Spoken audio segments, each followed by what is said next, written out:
Movie की शुरुआत में हमें एक इंस्पेक्टर दिखाया जाता है जो एक क्राइम सीन पर आया है। उसकी टीम उसे बताती है कि 12 से 4 के बीच यहाँ बड़ी अजीबोगरीब घटना हुई है। अब वो केस की और डीपली इन्वेस्टिगेशन के लिए उस फ्लैट में जाता है जहाँ उसे बहुत तेज बदबू आती है। अब वो एक रूम में जाता है जहाँ एक लड़की थी जो उसे देखते ही बहुत ज्यादा डर जाती है। वो उसे वहां से चले जाने को बोलती है। उस पुलिस वाले को कुछ समझ नहीं आता।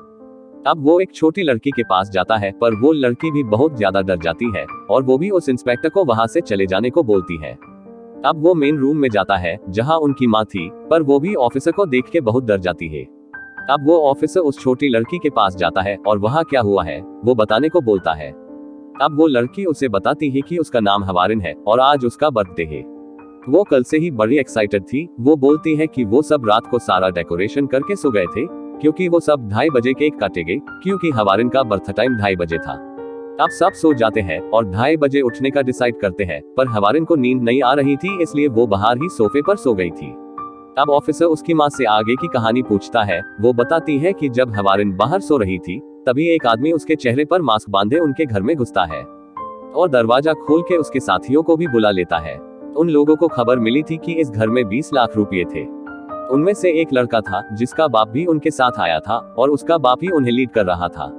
अब वो लड़की ऑफिसर को बताती है कि उन लोगों ने पहले उसके हाथ और मुंह पर पट्टी बंधी और फिर उसकी माँ के रूम का दरवाजा खोलने की कोशिश करने लगे और थोड़ी कोशिश के बाद उन्होंने दरवाजा खोल लिया। उन्होंने उस कमरे की तलाशी ली पर उन्हें पैसे नहीं मिले। अब वो उसकी माँ को जगाते हैं और पैसों के बारे में पूछते हैं।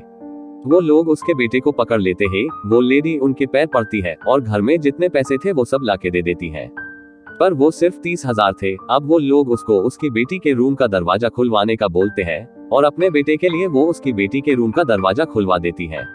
अब वो लोग उस रूम में घुसते हैं और उस लड़की को भी बंदी बना देते हैं, पर उन्हें उस रूम में भी पैसे नहीं मिलते। अब वो लोग उन सबको बंदी बनाकर हॉल में लाते हैं और 20 लाख रुपए किसी भी हाल में देने को बोलते हैं। वो औरत उसके बच्चों की जान की भीख मांगती है, पर उन्हें सिर्फ पैसों से मतलब है। अब तभी उसकी बड़ी बेटी एक लड़के का मास्क हटाती है तो उसे पता चलता है कि वो उन्हीं का रिक्शा वाला परवेश है जो उन्हें स्कूल छोड़ने आता था। अब सभी लोग अपने मास्क उतारते हैं तो पता चलता है कि वो सब उन्हीं के यहाँ काम करने वाले हैं, पर परवेश का पिता उनसे किसी भी हाल में 20 लाख देने को बोलता है। अब वो औरत अपने सारे गहने उन्हें दे देती है और वहां से जाने से बोलती है।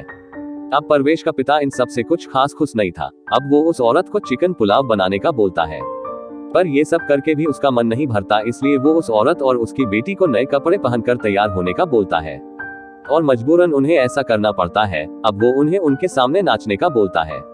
अब आगे वो लड़की बताती है कि परवेश और उसका एक साथी आए और उसकी बड़ी बहन को एक अलग रूम में लेके गए और परवेश का पिता उसकी माँ को दूसरी रूम में लेके गया और एक एक करके वो सबका शारीरिक शोषण करने लगे। उन दरिंदों ने उस छोटी सी मासूम बच्ची तक को नहीं छोड़ा।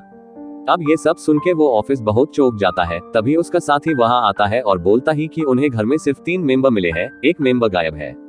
तभी वो उन्हें बाथरूम चेक करने का बोलता है जहां सच में एक छोटे लड़के की लाश पड़ी थी। अब वो एक एक रूम में जाके चेक करता है तो सब मेंबर की लाशें पड़ी थी। वो चौंक जाता है क्योंकि अब तक वो सारी चीजें हेल्यूसिनेट कर रहा था, मानो वो सब डेड बॉडियां उसे अपनी कहानी बता रही थी। अब हमें आगे की कहानी दिखाई जाती है। वो सभी लोग इनका शोषण करके इन सभी का गला काट देते हैं ताकि किसी को कुछ पता न चले।